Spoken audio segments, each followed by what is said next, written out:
Market లో invest చేసి మీ డబ్బులు డబుల్ చేసుకోవాలనుకుంటున్నారా? సుందరరామిరెడ్డి గారి లైవ్ సెమినార్ కి అటెండ్ అవ్వండి.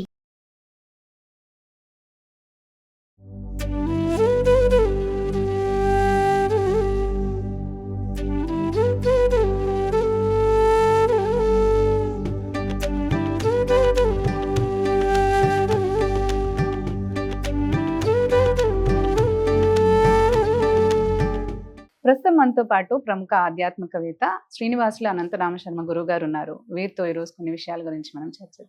గురుగారు నమస్కారం అండి. నమస్కారం. దేవి నవరాత్రుల్లో భాగంగా 4వ రోజున ఏ అమ్మవారి అలంకరణ, ఆ రోజు చేసుకోవాల్సిన నైవేద్యాలు అండ్ పూజా విధానం కూడా మాకు వివరంగా తెలియజేయగలరు? తప్పకుండా అమ్మ. కాత్యాయని అవతారం.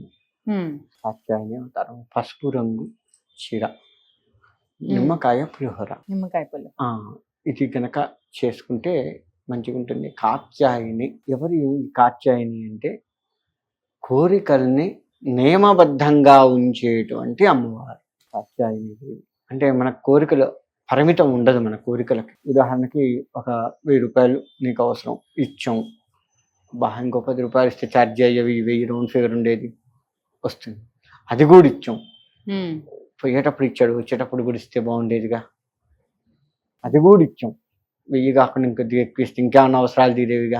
అంటే మనం ఎంత ఎక్కువ ఇస్తూ ఉన్న 1 కోటి రూపాయలు ఇచ్చినా కానీ సరిపోదు. అంటే కోరికలు ఒక ధనపరంగా చూసుకుంటే కోరికలు పరిమితం ఉండదు. ఇంకా వేరే వరంగా చూసుకున్నా కానీ పక్కవాడితో పోటీ పడతాము, అన్ని రంగాలుగా పోటీ పడతాం, కానీ ఆధ్యాత్మికంగా పోటీ పడం. అది పెంచేది అమ్మవారు. ఆధ్యాత్మికంగా పోటీ పడుతూ మనకంటే గొప్పగా పూజ చేసుకున్నాడు, మనం కూడా అంత గొప్పగా పూజ చేయగలగాలి. ఒక్క ఈ అలంకరణే కాదు, మనస్సుని అమ్మవారి మీద పెట్టగలగాలి. అది మన పెద్దలు గురువులు చేసే పని. అలా అంత స్థాయికి నేను వెళ్ళగలగాలి అని అమ్మవారు చేసే పని. కాత్యాయని అంత స్థాయికి వెళ్ళేటట్టుగా చేసేది అమ్మవారు. అలా చేయగలిగితే మంచిది. కాబట్టి ఈ కాత్యాయని దేవి ఆరాధన మనస్సు లగ్నం చేసేటట్టుగా చేస్తూ కోరికల్ని పరిమితం చేస్తుంది. ఎక్కువ భేషజాలకు పోకుండా, ఎక్కువ కోరికలు మనలో పుట్టి మనలో అలజడి లేపకుండా ఉండేట్లుగా అమ్మవారు చేస్తుంది. అది అమ్మవారు చేసే పని. కాబట్టి ఈ ఓం శ్రీ కాత్యాయని దేవతాయ నమః అని కనుక మంత్రంతో మనము అనుకుంటూ ఉంటే కోరికలు తగ్గిపోతూ ఉంటాయి. ధర్మబద్ధమైన కోరికలు మాత్రమే ఉంటూ నేను చాలు, నాకు వచ్చిందంటే నేను తృప్తిగా ఉన్నాను, పక్కన వాడితో కాదు, నేను ధర్మంగా సంపాదించుకోగలుగుతున్నాను, నాకు ఎక్కడ ఏ లోటు లేదు, అమ్మవారు ఉంది, నాకు ఆరోగ్యాన్ని ఇస్తుంది, చాలు. మనం అంటాం పోయేటప్పుడు ఏం తీసుకోపోం, ఉట్టి చేతులతో పోతామని. అది మాటలకే పరిమితం కాకుండా చేతలకు కూడా పరిమితం అయ్యేట్లుగా చేస్తుంది అమ్మవారు. అంత గొప్పది అమ్మవారి అవతారం, ఆమె యొక్క గొప్పతనం అంత గొప్ప. అమ్మవారు ఆ అవతారానికి సంబంధించినటువంటి పూజ చేయటం వల్ల కూడా అంత గొప్ప భావనలో మనలో రేకెత్తించేటట్టుగా అమ్మవారు చేస్తుంది. అందుకని కాత్యాయని దేవతని ఎవరైతే నిర్మలమైనటువంటి భక్తితో, మళ్ళీ ఇందులో కూడా కోరికలు కోరుకోవద్దు, నీ అనుగ్రహం ఉంటే చాలు, చాలు. అన్నీ మనకి ఏది కావాలో, ఏది ధర్మబద్ధంగా ఉంటుందో, ఏది మన దరి చేరితే మనకు నష్టం కలగదో అది మనకి ఇస్తుంది, ఖచ్చితంగా ఇచ్చి తీరుతుంది అమ్మవారు. కానీ మనం కోరుకునే కోరికలు లేకుండా అమ్మవారిని పూజించేటువంటి భక్తి శ్రద్ధలు పెట్టుకొని అమ్మవారి పూజా విధానాన్ని జాగ్రత్తగా చేసుకుంటూ ఓం శ్రీ కాత్యాయని నమః అని భక్తి శ్రద్ధలతో నామజపాన్ని చేసుకుంటూ ఉన్నా చాలు. ఎంత పిలిస్తే అంత పలుకుతుంది అమ్మవారు. పిలిస్తే పలికేటువంటి దైవాల్లో ఈమె ఒకటి. అట్లా అని చెప్పి కోరికల్ని పెంచదు. మళ్ళీ అమ్మ కోరిక దీన్ని మళ్ళీ పిలుద్దాం, ఇంకో కోరికకి పలుకుతుంది, అని ఇంకో కోరికకి పిలుద్దాం అన్న ఇదిని ఆమె రాని అన్నీ ఇస్తుంది. అన్నీ ఇవ్వు తల్లి, నాకు కావాల్సింది, నాకు ఏది మంచిదో అది నా దరికి వస్తే మంచిది అంటే ఇచ్చేసి, మంచిది కాదు అంటే నీ ఇష్టం. అది కూడా అమ్మవారు ఇయ్యొద్దు అని చెప్పొద్దు, నీ ఇష్టం. నీ ఇష్టం అని వదిలిపెట్టామనుకో, అది మన దరి చేరితే ఒకవేళ ఈ అన్నాం అనుకో, దరి చేరి మంచిది కాకపోయినా ఈ తల్లి యత్నం అట్లా అంటే కష్టాలు కూడా ఇస్తుంది. నీ ఇష్టం అన్నాం అనుకో, వీడికి ఇది ఇస్తే మంచిది కాబట్టి ఇద్దాము, కానీ దీని ద్వారా వాడు కష్టపడద్దు, నా పిల్లవాడు కష్టపడద్దు అది ఇవ్వటం వల్ల అని, అలా కష్టం లేకుండా కూడా దాన్ని ఇచ్చేస్తుంది అమ్మవారు. అంత గొప్ప తల్లి కాత్యాయని తల్లి. కాబట్టి అందరూ భక్తి శ్రద్ధలతో అమ్మవారిని పూజిస్తే కోరికలు లయబద్ధంగా ఉంచి అమ్మవారి వైపు మనస్సు తిప్పి తరింపజేసే తల్లి.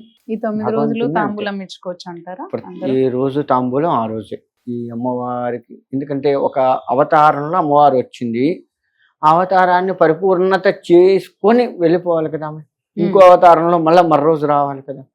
ఎందుకని ఏ అవతారంలో ఆ అవతారం తాంబూలం ఇవ్వాల్సిందే. ముత్తైదువులు ప్రతిరోజు ముత్తైదువుల్ని తెచ్చుకొని ముత్తైదులకి ఇవ్వచ్చు తాంబూలం. ఎంతమందినైనా తెచ్చుకోవచ్చు. ఒకళ్ళు దొరికితే ఒకళ్ళే ఉండకూడదు, తోడు ఉండాలి. ఇటువంటి ఏమీ అమ్మవారికి ఇచ్చి మళ్ళీ ముత్తైదులకి ఒకరికైనా ఇచ్చుకోవచ్చు అంటారు. అమ్మవారికి పెట్టిందే ముత్తైదువులకు ఇచ్చుకోవచ్చు, లేదు ముత్తైదువులకు ప్రత్యేకంగా తెచ్చుకోవచ్చు. ఇక్కడ చేసే పని ఏంటంటే, పూజ చేసుకునే మనం ఏం చేస్తున్నామంటే ఒక 10,000 రూపాయల చీర తెచ్చుకుంటాం, అమ్మవారి ముందు పెట్టి కట్టుకుంటాం. ముత్తైదు వస్తే 200 రూపాయల చీర తెస్తాం. ఇది ఒకటి చేస్తారు మన వాళ్ళ దగ్గర. మంచి తెలివితేటలు ఏంటంటే ఇది ఒకటి ఉంది. అంటే నిజంగా ముత్తైదువు రూపంలో మన ఇంటికి అమ్మవారు రావాలి, సాక్షాత్ అమ్మవారి స్వరూపాన్ని భావించే మనము అమ్మవారికి చేస్తున్నాము, అమ్మవారికే ఇస్తున్నాం అన్న దగ్గర మాత్రం పిసినారితనం చేస్తాం. మనం కట్టుకోవాలి, మనకే ఉంటుంది అన్నది మాత్రం కొంచెం ఎక్కువ రేటు పెట్టి మంచిది చూసి, కలరు అన్ని మంచివి చూసి, బార్డర్ ఉందా ఇవన్నీ చూసి తెచ్చుకుంటాం. కానీ ముత్తైదు సాక్షాత్ అమ్మవారే నా ఇంటికి వచ్చి తాంబూలం స్వీకరిస్తుంది అనుకున్న వాళ్ళకు మాత్రం మామూలు చీరలు తీసుకొస్తాం. అది తప్పు. చేతి ఏదైతే ఉందో బ్రాహ్మణులకు కావచ్చు, ముత్తైదువులకు కావచ్చు, వాళ్ళు వాడుకునేటట్లు ఉండాలి. హైదే ఉంది అని జాకెట్ ముక్కలైనా సరే వాడుకునేటట్లు ఉండాలి. మంచివి తీసుకొద్దాం. ఎప్పుడు ముత్తైదువులు శ్రావణ మాసంలో వస్తారు, ఈ అమ్మవారి నవరాత్రులు వస్తారు. ఎప్పుడు నువ్వు ముత్తైదువులను ఎప్పుడు పిలుచుకోవు కదా. కాబట్టి ఒకవేళ పిలుచుకున్న సత్యనారాయణ సంవత్సరం గృహప్రవేశాలప్పుడు పిలుచుకున్న ముత్తైదువులందరికీ ఇట్లా చెయ్యం కదా మనం. ముత్తైదు అమ్మవారి స్వరూపంగా నువ్వు భావించి చెయ్యవు కదా. ఒక్క శ్రావణ మాసం అమ్మవారి నవరాత్రులు తప్ప మిగతా ఏ నెలల్లో కూడా నిజంగా అమ్మవారి స్వరూపంగా నువ్వు ఎవరిని భావించవు, తిట్టి శాపిస్తాను తప్ప కదా. కాబట్టి ముత్తైదు అంటే భగవత్ స్వరూపం, అమ్మవారి స్వరూపంగా భావిస్తున్నావు కాబట్టి మంచిదే పెడతాం వాళ్ళకు కూడా. వాళ్ళు కట్టుకొని ఎన్నాళ్ళైతే ఆనందిస్తారో, ఎన్నాళ్ళైతే కట్టుకుంటారో, ఇది ఫలానా కీర్తి ఇచ్చిందిరా, వాళ్ళ ఇంట్లో పూజ పోతే ఇచ్చింది, ఎంత బాగుంది, చూడు ఎంత బాగుంది, ఇలా చూసుకొని మురిసిపోతారు. చూసారా, వాళ్ళు ఎన్నాళ్ళు మురిసిపోయారో అన్నాళ్ల పాటు నీకు అమ్మవారి అనుగ్రహం వస్తూ ఉంటుంది. అది గుర్తుపెట్టుకోవాలి. ఇదే అనుకున్నారా, అక్కడితో ఆగిపోతుంది అనుగ్రహం. నువ్వు పూజ చేసినంత వరకే పోతుంది, మిగతాదంతా ఉండదు. అందుకని వాళ్ళు కట్టుకొని వాడుకునేటట్టుగా ఉండాలి, తీసి పక్క పడేసేటట్టు ఉండద్దు మనం ఇచ్చేది. ఆ విధంగా చేసుకోవాలి. ముత్తైదువు రూపంలో అమ్మవారు వస్తుంది కాబట్టి చాలా జాగ్రత్తగా ఉండాలి. ధన్యవాదాలు. మంచిదమ్మా.